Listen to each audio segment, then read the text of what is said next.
계속해서 스가랴 선지자가 본 환상에 대해서 살펴보고 있는데요. 스가랴 선지자는 포로기 이후에 귀환하는 이스라엘 사람들을 향해 하나님 나라의 회복과 하나님 통치와 관련된 계시를 대언했던 선지자입니다. 그가 선언한 그 모든 계시는 포로기 이후 귀환한 이스라엘 사람들을 각성시켰으며 무감각했던 그들의 내면과 신앙생활을 일깨우는 작용을 불러일으켰습니다. 스가랴 선지자의 메시지를 크게 두 방향으로 요약을 하면 하나는 복에 관한 예언입니다. 은혜에 관한 예언이죠. 또 다른 하나는 저주와 심판에 관련된 말씀들입니다. 여호와께서 이스라엘을 축복하시며 회복하신 일을 선언했습니다. 그리고 그것은 일어납니다. 그런데 동시에 여호와께서 이스라엘을 저주하셔서 심판 사건이 일어날 것도 스가랴 선지자가 함께 선언하고 있습니다. 우리는 하나님 축복과 은혜 선언은 매우 반가워합니다. 하나님께서 우리에게 충만한 은혜 주실 것을 믿으십니까? 하나님께서 우리에게 충만한 벌을 주실 것을 믿으십니까? 아무도 네. 이야, 용감하게 대답하신 분 계시네요. 제가 깜짝 놀랐습니다. 대답 아무도 안 하실 줄 알았는데. 보통 복과 은혜라면은 누구도 그것을 싫어하지는 않죠. 매우 반가워합니다. 그러나 저주와 심판이라는 단어는 그 자체만으로 참 우리를 불편하게 합니다. 성도는 하나님을 믿고 신뢰하는 사람들, 또 사랑하는 사람들입니다. 그래서 그 모든 삶의 하나하나의 모습들이 믿음과 신앙의 생활로 가득 차 있습니다. 하나님을 계속해서 신뢰하게 되는 것이죠. 그렇다면 하나님으로부터 주어지는 모든 것은 우리에게 큰 유익이 되는 것입니다. 그래서 축복과 은혜 선언뿐만 아니라 함께 선언되는 저주와 심판의 선언도 성도와 교회는 아이러니하게도 그것을 기쁘게 받아들입니다. 이런 설명이 매우 저도 불편합니다. 어떻게 그럴 수 있을까? 왜냐하면 우리는 이 저주와 심판이라는 단어를 들을 때마다 뭔가 설명할 수 없는 무거운 마음이 우리 마음 안에 자리 잡고 있습니다. 그것이 바로 죄의 마음입니다. 또한 거짓의 아비신 사단이 비뚤어진 생각을 하도록 우리를 부추겨 하나님의 저주와 심판의 선언을 곡해하게 하는 작용도 일으킵니다. 제가 두 가지의 질문을 드려볼 텐데요. 이 두 가지 질문 중에 어느 질문이 조금 더 편안한지 한번 이야기해 주십시오. 첫 번째 질문입니다. 하나님은 우리를 고치시고 지키시고 회복하시며 거룩하게 하는 분이십니다. 이것이 첫 번째 제가 드리는 질문이고요. 두 번째, 하나님은 우리를 회개시켜 모든 죄의 습관을 고치도록 끝까지 강도 높은 경건 훈련을 시키시며 하나님 자녀다움의 성품을 갖추도록 신앙생활을 지속하도록 절대 핑계대거나 도망치지 않도록 붙잡아 주십니다. 첫 번째와 두 번째 중에 어떤 표현이 더 마음이 편안하십니까? 같은 말인데 제가 단어를 조금 바꿨을 뿐입니다. 그래도 우리는 첫 번째가 편안하죠. 하나님은 그의 사랑하는 자녀와 교회를 향해 항상 축복과 은혜의 선언을 하시고 동시에 저주와 심판을 선언하셨습니다. 이 두 가지의 선언에는 하나님의 진심이 담겨 있습니다. 이 하나님의 진심은 언제나 그의 사랑하는 자녀들이 진리를 듣고 믿어 구원에 이르게 하는 것이죠. 그래서 우리는 그 하나님의 선언을 듣게 되면 우리의 보호자가 되고 인도자가 되시며 경배의 대상자가 되시는 하나님을 기뻐하게 되어집니다. 오늘 스가랴 선지자가 본 여섯 번째 환상을 살펴볼 텐데요. 하나님의 저주와 심판 선언이 그의 사랑하는 자녀와 교회에 어떻게 작용하는지 확인하고 하나님의 심판 선언에 성령의 은혜로 반응하며 함께 찬양하고 기도하는 저와 여러분 되길 주님의 이름으로 축원합니다. 우리가 오늘 살펴볼 예언은 여섯 번째 환상입니다. 그리고 다음에 살펴볼 에바 속의 여인이라는 환상, 일곱 번째 환상은 저주와 심판의 메시지입니다. 그래서 오늘은 여섯 번째 환상, 날아가는 두루마리의 환상을 한번 살펴보실 텐데요. 1절 한번 다시 보실까요? 함께 1절을 읽겠습니다. 시작. 내가 다시 눈을 들어 본즉 날아가는 두루마리가 있더라. 지금 스가랴 선지자는 두루마리를 보고 있는데 이 두루마리가 어떻게 활동하고 있습니까? 날아가고 있습니다. 이 날아가는 두루마리는 하나님의 저주의 선언입니다. 포로기에서 회복되어 돌아온 이스라엘 공동체는 이제 다시 하나님의 구속 역사에 적극적으로 참여하며 성전을 완성해야 하는 요청을 받았습니다. 그런데 지난 이스라엘의 역사를 살펴보면 하나님의 이 요청과 하나님의 요구 앞에 항상 이스라엘은 거부를 했습니다. 그를 향해 여호와께서는 경고의 말씀을 하셨죠. 불순종하게 되거나 불신앙하게 되면 하나님께서 죄를 심판하실 것이다. 끊임없이 선지자들을 통해 심판 선언을 그들에게 전달하셨습니다. 하지만 우리가 알고 있듯이 이스라엘 공동체는 그 심판의 메시지를 실감했습니까? 실감하지 못했습니까? 실감하지 못했죠. 무감각해졌고 결국 현실에 심판이 이루어지지 않을 것이다 라고 생각했던 것 같습니다. 하지만 결국 심판의 메시지는 현실이 되어 제국에 의해 나라가 멸망하고 그것을 고통스럽게 경험했습니다. 그리고 나서 70여 년의 시간이 흐르고 또한 그들의 후손이 하나님의 은혜로 자비로 회복되어 다시 복귀하게 되었습니다. 그럼에도 여전히 공동체 내에는 해결되지 않는 죄의 모습들이 남아있죠.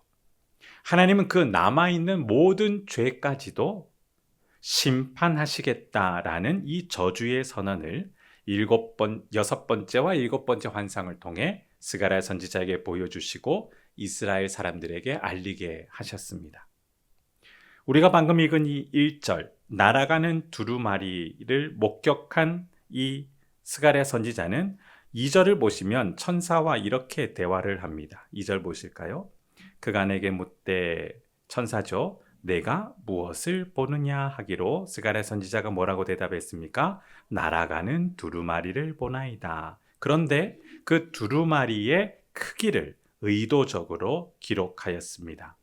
이 두루마리를 땅바닥에 놓으면 그 길이가 20규빗이고 너비가 10규빗이라고 합니다. 우리가 익숙하지 않는 이 측량 단위이기 때문에 쉽게 표현하면 이 20규빗은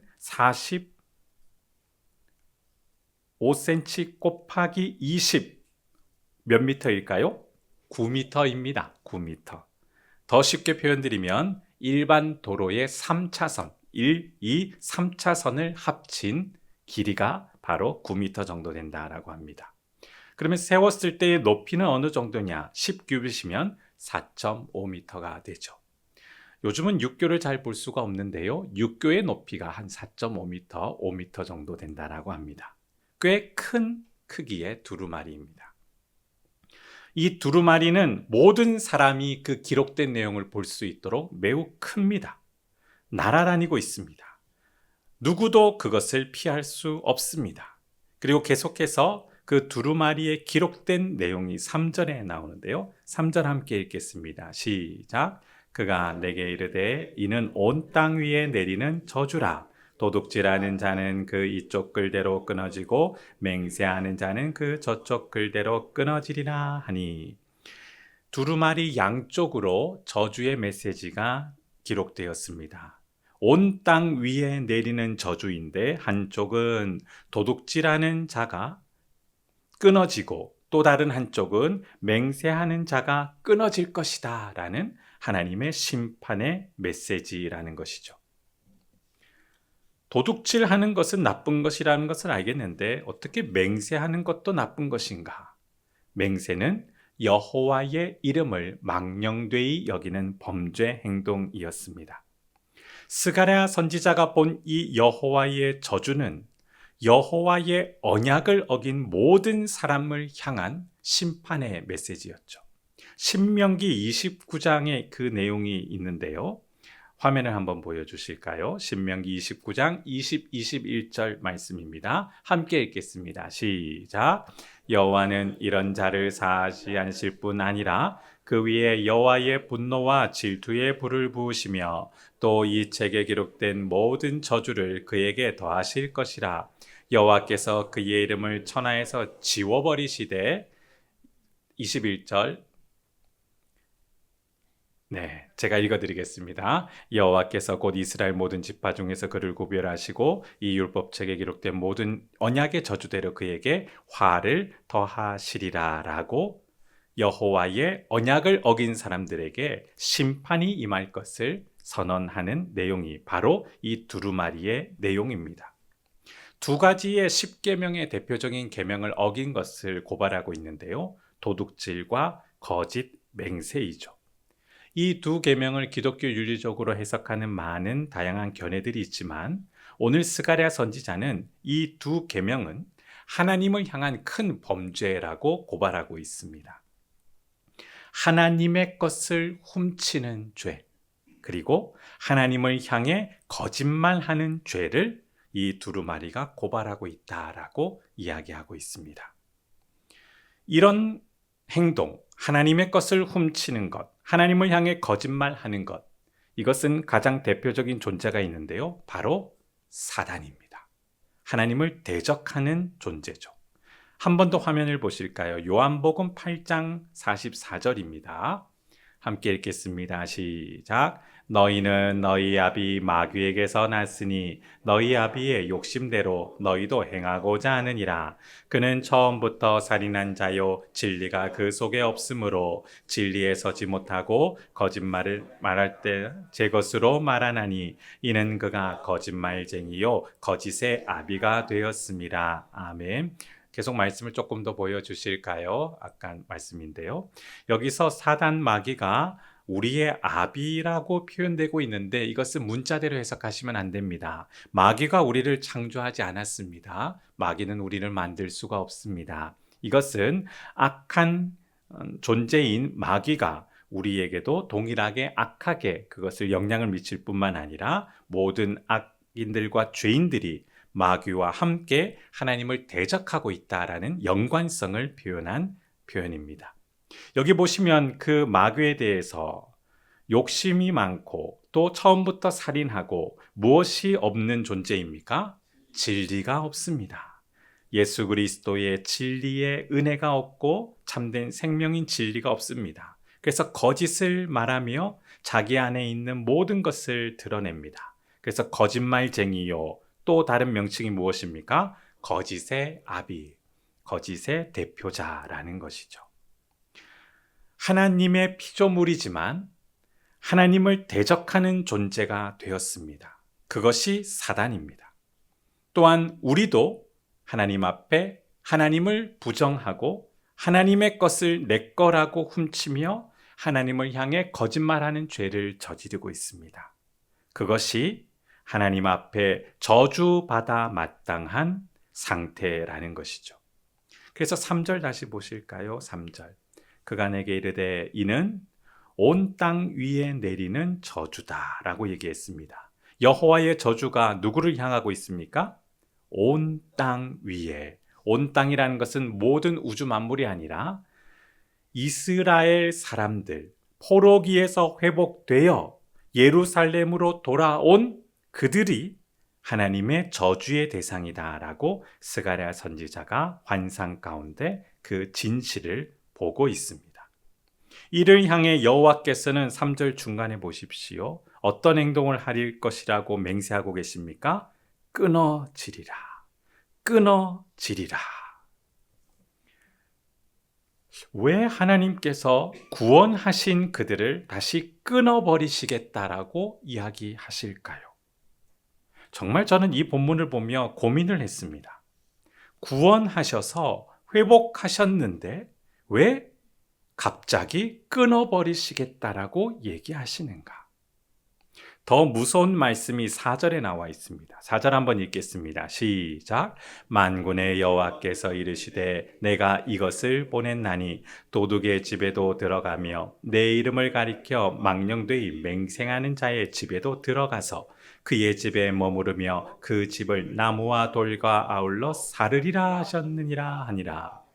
두루마리의 그 모든 내용이 도둑의 집과 여호와의 이름을 망령되이 맹세하는 자의 집에 들어가 숨을 수 없을 만큼 작용하여 마침내 영원한 저주로 모든 것들을 심판하고 사르리라 라고 선언하고 계십니다.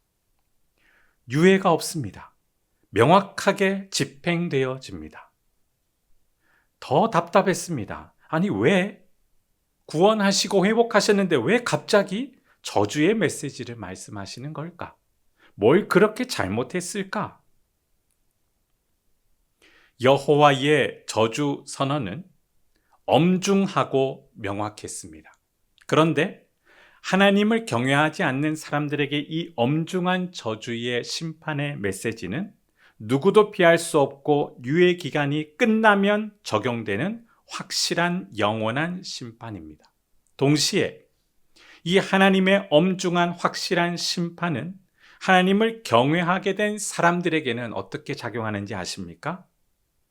회개를 불러일으켜 영원한 복으로 작용합니다. 하나님의 영원한 저주, 하나님의 영원한 복, 이 차이점을 아시겠습니까? 저도 모르겠습니다. 왜 영원한 복과 영원한 저주를 누군가에게는 영원한 복을, 누군가에게는 영원한 저주를 말씀하실까? 이것은 사람이 하기 나름의 문제가 아니라 하나님이 어떤 분으로 선언하시느냐의 차이로 영원한 저주와 영원한 복이 적용될 수 있습니다. 하나님이 심판주로 선언하신다면 악인을 향해 영원한 저주가 됩니다. 그러나 하나님이 아버지로서 자녀를 향해 선언하신다면 이 선언은 영원한 복이 되어집니다. 하나님이 아버지가 되시느냐, 심판자가 되시느냐에 따라 영원한 복과 영원한 저주가 각각 적용되는 것이죠. 아버지의 심판은 자녀를 살리고 정결케 하며 회복시키는 하나님의 권능입니다. 반면 심판주로서의 그 모든 판결은, 행동은 악과 죄에 대해서 정죄하고 형벌하는 하나님의 권능의 행동입니다. 이런 이야기를 들으면 우리는 우리의 관념으로 하나님을 이미지로 만듭니다. 모든 악과 죄에 대해서 끝없이 용서하시며 기회를 주시는 분으로 하나님을 생각합니다. 왜냐고요? 하나님은 우리를 사랑하시니까 라고 이야기를 하죠. 다시 한 번 더 질문 드리겠습니다. 하나님은 우리를 사랑하시는 분이라는 것을 믿으십니까? 그러면 우리를 훈계하신다는 사실도 믿으십니까? 언제까지 유예하실까요? 언제까지 참으실까요? 그게 우리의 죄의 관념입니다. 성경에는 기록되어 있습니다. 하나님이 오래 참으신다고. 그러나 동시에 분명하게 기록하고 있습니다. 그 오래 참으심도 결국 심판의 끝이 있다라고. 우리는 그걸 생각하지 않습니다. 오래 참으시고 용서하시고 덮으시고 없던 것으로 죄송합니다. 퉁치시는 분처럼 그렇게 한없이 부드러운 분으로만 생각하고 있습니다. 이것은 죄의 관념으로 생각하는 하나님의 잘못된 이미지이죠. 하나님은 죄와 악을 심판하시고 정죄하시는 유일한 권능자이십니다. 하나님이시기에 죄를 정죄하시며 결코 죄를 수용하거나 허용하지 않으십니다. 그러므로 자기 자녀들에게 끊임없이 정결하게 하시는 권능의 역사를 적용하고 계시죠. 성령께서는 하나님 자녀를 거룩하게 변화시킬 때에 특이한 현상이 나타나는데요. 바로 지속적인 회개와 감사가 일어나는 것입니다. 회개는 이전에도 한번 설명드렸습니다. 인간의 반성이 아니라고. 물론 겉으로 보기에는 그렇게 표현되지만 회개는 성령의 역사이며 성령의 능력이 적용될 때에 나타나는 은혜와 구속의 현상입니다. 죄가 위험하고 더러운 것이라는 사실을 실감하게 됩니다. 그리고 죄를 스스로 처리할 수 없기에 죄를 처리하시는 유일한 분이신 예수 그리스도에게 도움을 요청하고 또한 성령 하나님께 지속적으로 죄의 영향력에서 벗어나도록 도움을 요청하는 것이죠. 이것이 성령의 권능과 그리스도의 보혈의 능력으로 이루어지는 회개와 감사의 작용입니다. 반면 하나님의 정죄가 임하면 무감각해지는 현상이 많이 나타납니다. 양심은 점점 무뎌지고 더 이상 하나님의 일반 은총의 혜택도 받지 못한다면 그런 매우 비참한 존재가 되어지는 것이죠. 천국과 지옥을 상상해 보신 적 있으십니까? 천국은 어떤 곳일까요? 지옥은 어떤 곳일까요? 지옥은 영원한 벌을 받는 장소라고 우리가 배웠습니다. 하나님을 경외하지 않는 사람들과 영들이 모여 있습니다. 그런데 가만히 생각해 보십시오. 악한 존재들만 모여 있으면 마음이 편안하지 않겠습니까? 마음대로 악을 저질러도 뭐라 할 사람 아무도 없고 질서도 없고 고발할 사람도 없고 자기를 잡아 가둘 사람도 없습니다. 얼마나 좋겠습니까? 그들에게 지옥은 죄송합니다. 천국이 아닐까요? 그런데 왜 지옥이 그들에게 형벌의 장소가 될까요? 반면 천국은 어떤 곳일까요? 하나님 아버지께 받아들여진 사람들과 거룩한 영들이 거하는 곳이죠. 하나님의 자녀들로서 하나님을 기쁘게 수용하는 일들이 이어지고 서로를 영원히 기쁨으로 수용하는 일들이 펼쳐집니다. 이 세상에 죄의 찌꺼기와 습관이 남아있을 때에 모든 유혹 앞에서 무너질 수밖에 없었던 우리였지만 그곳에서는 더 이상 그런 위험에 노출되지 않습니다. 영원이라는 시간 속에서 선과 의를 추구하는 즐거움과 기쁨과 행복이 넘치며 하나님께 영광 돌리고 하나님의 가족으로 연합하여 살아가는 복이 넘칩니다. 저도 천국에 가면 믿음의 인물들과 만나 이야기할 기대감이 있는데요. 성경에 기록된 이 배경을 낱낱이 보고 싶습니다. 해석하는 게 너무 힘들어서 숨겨진 이야기를 듣고 싶습니다. 또 제가 못하는 여러 가지 재능들을 또 배우고 싶은데요. 빵을 잘 만드신 분에게 가서 제빵 기술도 좀 배우고 싶고 악기를 잘 다루시는 분한테 가서 악기도 배우고 싶고 운동을 못해서 운동 잘하시는 분한테서 배우고 싶습니다. 영원이라는 시간이 있으면 잘하지 않겠습니까? 제가? 뭘 고민이겠습니까? 더 이상 못한다라고 책망할 사람도 없고 낙심할 필요도 없고 계속해서 즐겁게 수고하며 영원히 배울 수 있는 기회가 제공된다면 정말 그것이 좋은 것이 아닐까요? 지옥을 다시 한 번 더 이야기하고 정리하겠습니다. 왜 지옥이 지옥인지 아십니까? 얼마 전 교도관으로서 생활하시다가 은퇴하신 분과 대화하며 제가 한 가지의 생각을 정리했습니다. 악인들은 영원히 서열을 만든다고 합니다. 그들만의 세상에 그들만의 질서를 만든다고 합니다. 살아남기 위해 서열을 만들고 강해지지 않으면 그들은 잡아먹히게 되는 것이죠. 그런데 가장 힘이 센 존재라고 해도 영원히 그 자리를 차지할까요? 그렇지 않습니다. 언제나 그 자리는 바뀌게 되죠. 왜냐하면 모든 악인들은 그 서열을 차지하기 위해 싸우기 때문에 그렇습니다. 폭력이 멈추지 않습니다. 어떤 안전장치도 없는 곳입니다. 서로를 포용하고 더불어 살아가지 않는 끔찍한 곳입니다. 서로를 해치는 영원한 고통스러운 곳, 그곳이 바로 형벌을 받는 지옥입니다. 하나님은 그런 우리를 긍휼히 여기셔서 하나님의 자녀 삼아 주셨습니다. 그래서 우리에게 하나님의 저주의 메시지는 회개의 기회를 부여하는 은혜의 현상입니다.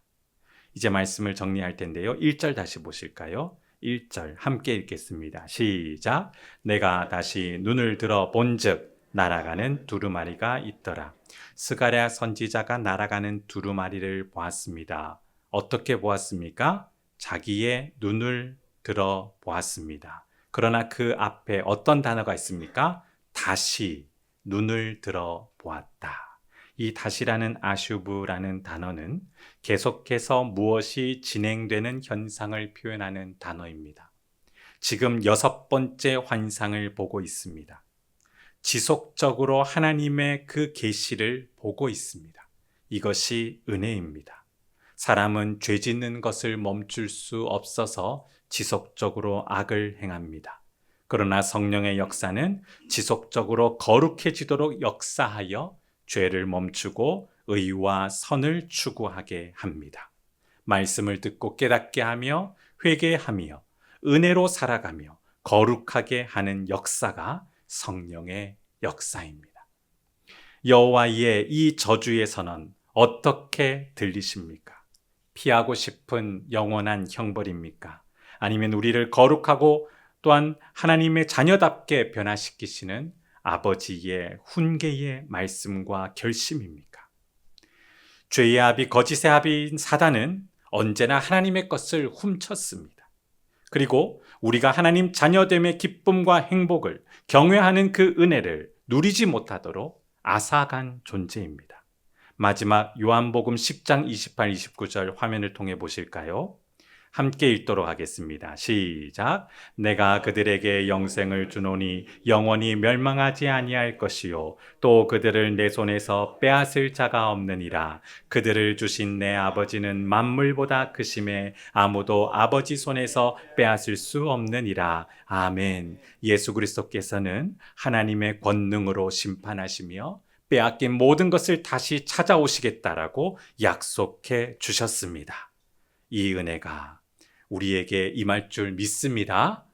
그러므로 오늘 저녁 하나님의 심판의 메시지 앞에 악한 사람들처럼 영원히 유예될 것처럼 생각하지 않고 모든 하나님의 능력과 권능으로 죄에서 회개하며 돌이키실 은혜를 사모하며 더욱 하나님의 뜻이 이루어지기를 기쁘게 추구하고 기도하는 저와 여러분 되길 주님의 이름으로 축원합니다.